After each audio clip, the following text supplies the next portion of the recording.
Currently, the U.S. government is executing a strategic realignment, unprecedented in peacetime, of military forces in the entire Pacific. As part of this realignment, a significant number of Marines and their families are planned to relocate from Okinawa, Japan, to Guam, an island steeped in the annals of the Corps' history and an enduring part of our legacy. Another D-Day. To the south, another joint assault force smashes at Guam. Guam is American ground.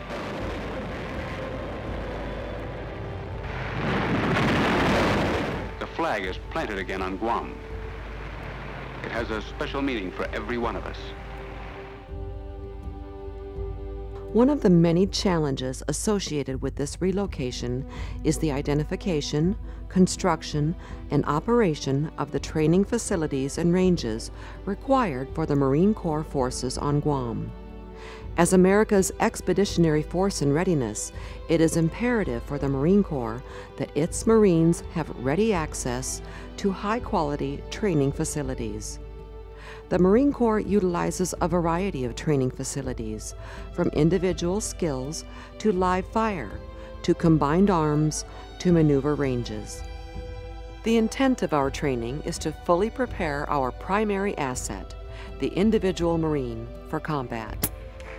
While the goal of our training is to deliver an overwhelming impact on our adversaries, the Marine Corps is also mindful of the potential for our training to impact our neighbors, our environment, and other sensitive areas, such as cultural and historic sites.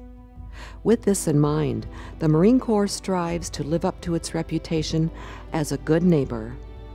We have a solid history of working hand-in-hand with resource agencies, local governments, and the public during the development and implementation of our range management plans, so that we can limit the impact of our training, both on the environment and the communities we live in. For these reasons, exhaustive analysis and planning went into the proposed locations and training facility designs on Guam in order to achieve the least possible overall impact to the island and ensure safety while still meeting Marine Corps minimum training requirements. As a result, all of the non-live fire training facilities will be located on current military base property, such as Anderson South, Naval Munitions Site, and the Naval Computer and Telecommunications Station. There have been many questions surrounding the Marine Corps' proposed live fire ranges. It's important to note that only individual small arms ranges will be located on Guam, that these ranges will not create hazards to the environment, and that the primary factor in the location and operation of our live fire ranges is safety. Because safety is paramount, while the footprint of an actual firing range is relatively small and contains the vast majority of rounds fired, we place large surface danger zones, also known as SDZs, around each range as a safety buffer. These SDZs prevent personal injury or property damage on the remote chance that training munitions would ever fall outside of the intended impact area. Because they remain undeveloped, many SDZs consist of protected natural habitat, such as forest, jungle, hills, cliff lines, or watersheds. An added benefit of these areas is a reduction in the noise emanating from the ranges. However, due to the size of these safety zones, the limited live-fire small arms ranges cannot be completely located on existing military land. The Anderson South Route 15 location, above the cliff line, has been identified as one potential location that provides for the necessary safety requirements, while minimizing the impact to the community, the environment, and ocean use.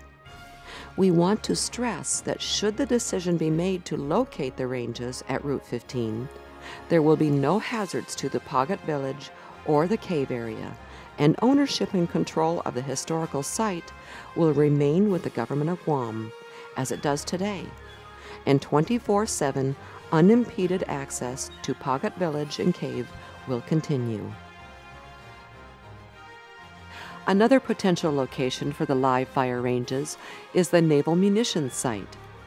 While the design proposals for the ranges at the Naval Munitions Site are in their infancy, initial analysis reveals some private or government of Guam land may be required to construct the ranges. The area will have to be studied thoroughly to assess land use requirements, as well as potential environmental, cultural, and operational impacts. Regardless of where the ranges are located, firing operations will typically occur on weekdays from early morning until mid-afternoon.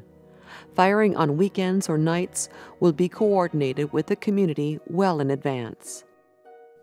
The Marine Corps looks forward to our homecoming on Guam and is dedicated to working with all interested parties to protect, preserve, and promote Guam's history, culture, and heritage.